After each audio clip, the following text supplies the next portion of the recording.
파리, 세계에서 가장 아름다운 도시로 꼽히는 곳 파리. 파리는 프랑스의 수도이자 유럽을 대표하는 도시 중 하나입니다. 하지만 그 역사를 들여다보면 매우 놀랍고 신비스러운 도시이기도 합니다. 16세기 신성 로마 제국 황제였던 카를 5세는 파리는 하나의 도시가 아니라 우주다 라고 말했습니다. 예나 지금이나 파리는 단순한 도시 그 이상이었고 세계의 중심이었습니다. 16세기의 카를 5세는 신성 로마 제국, 스페인, 이탈리아 등 서유럽 전역과 아메리카 대륙을 다스리는 합스부르크 제국의 황제였습니다. 하지만 아이러니하게도 프랑스는 그의 영토가 아니었습니다. 오히려 카를 5세의 합스부르크 제국과 프랑스는 적대적인 관계였습니다. 그런데도 카를 5세는 적국 프랑스의 수도인 파리를 사랑했습니다. 카를 5세처럼 수많은 사람들이 파리를 좋아하고 파리에 가고 싶어 합니다. 하지만 의외로 파리에 대해서 잘 알려지지 않은 사실들도 많습니다. 파리는 수많은 위대한 예술가들의 무대였고 프랑스 대혁명의 장소이기도 했으며 믿기 힘든 놀라운 일들이 벌어지기도 했습니다. 프랑스 파리와 관련된 흥미로운 사실들은 어떤 것들이 있을까요? 지금부터 살펴보도록 하겠습니다. 파리와 관련되어 있는 수많은 인물들 중에서 빼놓을 수 없는 사람이 바로 나폴레옹 보나파르트입니다. 나폴레옹은 파리의 랜드마크 중 하나인 개선문을 만든 사람이기도 합니다. 프랑스 대혁명의 소용돌이 속에서 코르시카 섬 출신의 시골촌뜨기였던 나폴레옹은 시대의 영웅이 되었습니다. 1793년 나폴레옹은 24살의 청년이었고 프랑스 혁명군 소속의 평범한 포병 대위였습니다. 그런데 프랑스 남부 항구 도시 툴롱에서 혁명군과 왕당파 사이의 전투가 벌어졌습니다. 이 전투가 나폴레옹의 운명을 바꿔 놓았습니다. 대혁명의 혼란 속에서 프랑스 혁명군은 왕당파와의 전투에서 우왕좌왕하고 있었습니다. 마땅한 지휘관이 없는 상황에서 프랑스 혁명군의 한 장군은 24살의 새파랗게 젊은 포병 장교 나폴레옹에게 지휘권을 맡겨버립니다. 우연히 기회를 잡은 나폴레옹은 천재적인 작전 계획을 내놓았고 1793년 툴롱 포위전을 승리로 이끌었습니다. 툴롱 포위전이 시작되기 전 나폴레옹의 계급은 대위였습니다. 그런데 4개월간의 전투가 끝난 후 나폴레옹은 별 1개의 준장으로 초고속 승진을 합니다. 출세가도를 달리기 시작한 나폴레옹은 수도 파리로 진출하게 됩니다. 1795년 나폴레옹이 26살이었을 때 파리 전체의 방어를 담당하는 사실상의 파리 방위 사령관 역할을 하게 됩니다. 이때 무려 3만여 명의 반혁명 왕당파 시위대가 파리로 몰려들었습니다. 말이 시위대이지 총칼로 무장한 반란 세력들이었습니다. 포병 전술의 귀재였던 나폴레옹은 40여 문의 대포를 파리 시내로 긴급하게 이동시켰습니다. 그리고 대포들을 튠르리 궁전 인근 교차로에 배치했고 파리 시내에서 포탄을 쏘는 강경 진압을 했습니다. 결국 나폴레옹은 왕당파 시위대를 해산시켰습니다. 이것을 역사가들은 방데미에르 13일 사건이라고 부릅니다. 1795년 나폴레옹은 유혈이 낭자했던 진압의 공로로 별 3개 중장으로 진급합니다. 나폴레옹은 거의 2년 만에 대위에서 중장으로 승진한 것입니다.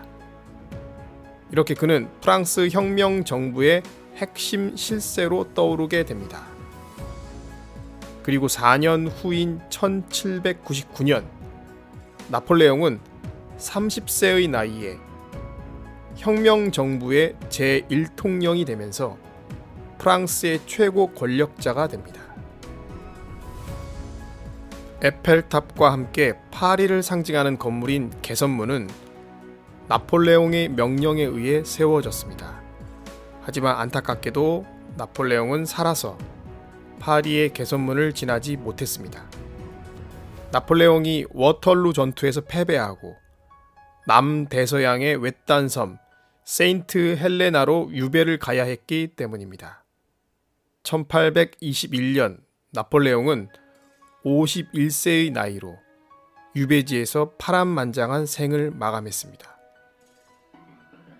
나폴레옹이 사망하고 19년 후 그의 유해가 쓸쓸하게 파리 개선문을 통과할 수 있었습니다. 개선문도 노트르담 대성당도 파리를 대표하는 건물이지만 파리의 상징은 역시나 에펠탑입니다. 그런데 에펠탑이 임시로 지은 건축물이었다는 사실을 아십니까? 에펠탑은 본래 1889년 파리 엑스포에 전시할 목적으로 세워졌습니다. 일종의 기술을 과시하는 용도였기 때문에 원래는 20년간 설치했다가 허물기로 계획되어 있었습니다. 높이 300m로 1889년 완공 당시에는 세계에서 가장 높은 건물이었습니다. 에펠탑이 처음 세워질 때 놀랍게도 파리 시민들은 이 기이한 모양의 탑을 싫어했습니다. 아주 싫어했습니다. 아름다운 파리의 풍경을 망치는 천박한 철골 구조물이라고 생각했다고 합니다. 19세기 프랑스 문학을 대표하는 소설가 모파상은 매일 에펠탑 바로 아래 레스토랑에서 점심을 먹었다고 합니다. 그곳이 파리에서 유일하게 에펠탑이 보이지 않는 장소였기 때문입니다. 모파상은 에펠탑을 매우 싫어했고 에펠탑을 보면 밥맛이 떨어진다고 생각한 것 같습니다. 지금은 여러분도 잘 아시다시피 에펠탑이 파리와 프랑스를 상징하는 랜드마크가 되었고 프랑스인뿐만 아니라 전 세계인의 사랑을 받고 있습니다. 참 아이러니한 일입니다. 에펠탑도 개선문도 노트르담 대성당도 한순간에 사라질 뻔한 적이 있다는 사실을 아십니까? 제2차 세계대전이 발발하면서 파리는 히틀러의 나치 독일에게 점령됐습니다. 그런데 1944년 연합군이 노르망디 상륙 작전을 성공하면서 독일군은 패색이 짙어졌고 파리를 포기하고 후퇴하기로 결정합니다. 이때 독일 총통 아돌프 히틀러는 유명한 말을 남겼습니다. 파리는 불타고 있는가? 아돌프 히틀러는 파리에 주둔한 독일군 사령관 디트리 폰 콜티츠 장군에게 파리를 철저하게 파괴하라는 명령을 내렸습니다. 이런 정신나간 명령을 내린 이유는 아마도 히틀러가 프랑스 파리를 너무 아름답다고 생각했고 좋아했기 때문인 것 같습니다. 사랑이 지나쳐서 광기가 된 경우라고 해야 할까요?